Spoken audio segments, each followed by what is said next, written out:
ಕೇಂದ್ರದ ಬಜೆಟ್ ಯಾವ ವಲಯಕ್ಕೆ ಏನ್ ದಕ್ಕಿದೆ, ಯಾವ ವಲಯಕ್ಕೆ ನಿರಾಶೆ ಆಗಿದೆ, ಎಲ್ಲದರ ಬಗ್ಗೆ ನಾವು ಮಾಹಿತಿ ಕೊಡ್ತಾ ಇದ್ವಿ. ಇನ್ನೊಂದು ಕಡೆಗೆ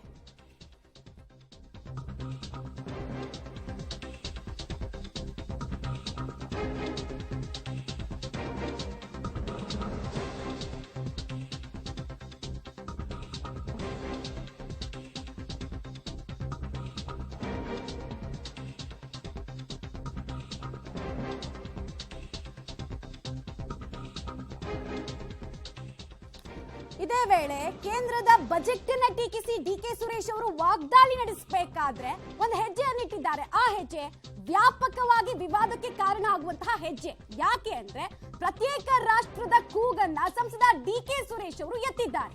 ದಕ್ಷಿಣ ಭಾರತದ ಹಣವನ್ನ ಉತ್ತರ ಭಾರತಕ್ಕೆ ಹಂಚ್ತಾ ಇದ್ದಾರೆ ಅಂತ ತಮ್ಮ ಅಸಮಾಧಾನವನ್ನ ವ್ಯಕ್ತಪಡಿಸಬೇಕಾದ್ರೆ ಇದರಿಂದ ನಮಗೆ ಆರ್ಥಿಕ ತೊಂದರೆ ಆಗ್ತಾ ಇದೆ, ಇದು ಹೀಗೆ ಮುಂದುವರೆದ್ರೆ ನಾವು ಪ್ರತ್ಯೇಕ ದಕ್ಷಿಣ ಭಾರತದ ಕೂಗನ್ನ ಎತ್ತಬೇಕಾಗತ್ತೆ ಅಂತ ವಾರ್ನಿಂಗ್ ಅನ್ನು ಕೊಟ್ಟಿದ್ದಾರೆ. ಇದು ಎಷ್ಟರ ಮಟ್ಟಿಗೆ ಸರಿ ಅನ್ನೋ ಚರ್ಚೆ ಈಗ ಮುನ್ನೆಲೆಗೆ ಬರ್ತಾ ಇದೆ. ಡೀಟೇಲ್ಸ್ ಕೊಡ್ತಾರೆ ಶಬೀರ್. ಈಗ ಪ್ರತಿ ವರ್ಷ ಕೂಡ ಈ GST ಪಾಲಿರ್ಬಹುದು, ಬರ ಪರಿಹಾರ ಇರ್ಬೋದು, ಇದೆಲ್ಲದರಲ್ಲೂ ಕೂಡ ರಾಜ್ಯಕ್ಕೆ ಕೇಂದ್ರದಿಂದ ಅನ್ಯಾಯ ಆಗ್ತಾ ಇದೆ ಅನ್ನೋ ಮಾತು, ಅಸಮಾಧಾನ ಎಲ್ರಿಗೂ ಇದೆ. ಬಟ್ ಅಸಮಾಧಾನ ಇನ್ನೊಂದು ವಿವಾದಕ್ಕೆ ನಾಂದಿ ಹಾಡಬಾರ್ದಲ್ವಾ ಅಂತ ಯಾವ್ಯಾವ ವಿಚಾರಗಳನ್ನ ಹೇಳಿದ್ರು ಡಿಕೆ ಸುರೇಶ್ ಅವರು? ಮೊದಲನೇದಾಗಿ ಮಮತಾ, ಇವತ್ತು ಬಜೆಟ್ ಆದ ಬಳಿಕ ಬಜೆಟ್ಗೆ ಸಂಬಂಧಪಟ್ಟಂತೆ ಅವರು ಪ್ರತಿಕ್ರಿಯೆಯನ್ನು ಕೊಟ್ಟರು. ಮುಖ್ಯವಾಗಿ ಇವತ್ತು ಬಜೆಟ್ ನಲ್ಲಿ ಮುಂದಿನ 50 ವರ್ಷಗಳ ಕಾಲ 75,000 ಕೋಟಿ ಬಡ್ಡಿ ರಹಿತ ಸಾಲವನ್ನ ರಾಜ್ಯಗಳ ಅಭಿವೃದ್ಧಿಗೆ ಕೊಡ್ತೀವಿ ಅಂತ ಕೇಂದ್ರ ಸರ್ಕಾರ ಘೋಷಣೆ ಮಾಡಿರುವಂತದ್ದು. ಇದಕ್ಕೆ ಸಂಬಂಧಪಟ್ಟಂತೆ ಪ್ರಶ್ನೆಯನ್ನ ಕೇಳಿದಂತ ಸಂದರ್ಭದಲ್ಲಿ ಈಗಾಗಲೇ ಕೊಡಬೇಕಾದಂತ ಹಣವನ್ನ ಕೇಂದ್ರ ಸರ್ಕಾರ ಕೊಡ್ತಾ ಇಲ್ಲ. ಅದು ಬರ ಪರಿಹಾರ ಇರ್ಬೋದು, ಅಥವಾ GST ಬಾಕಿ ಹಣ ಇರ್ಬೋದು, ಅಥವಾ ವಿವಿಧ ಕೇಂದ್ರದ ಯೋಜನೆಗಳಿಗೆ ರಾಜ್ಯಗಳಿಗೆ ಬರಬೇಕಾಗಿರುವಂತಹ ಹಣಕಾಸಿನ ನೆರವಿರ್ಬೋದು, ಹೀಗೆ ಬೇರೆ ಬೇರೆ ಆ ನೆರವನ್ನ ಏನು ಕೊಡ್ಬೇಕಾಗಿತ್ತು ಆ ಯಾವ ನೆರವನ್ನ ಕೂಡ ಈವರೆಗೂ ಕೂಡ ಕೇಂದ್ರ ಸರ್ಕಾರ ಕೊಟ್ಟಿಲ್ಲ.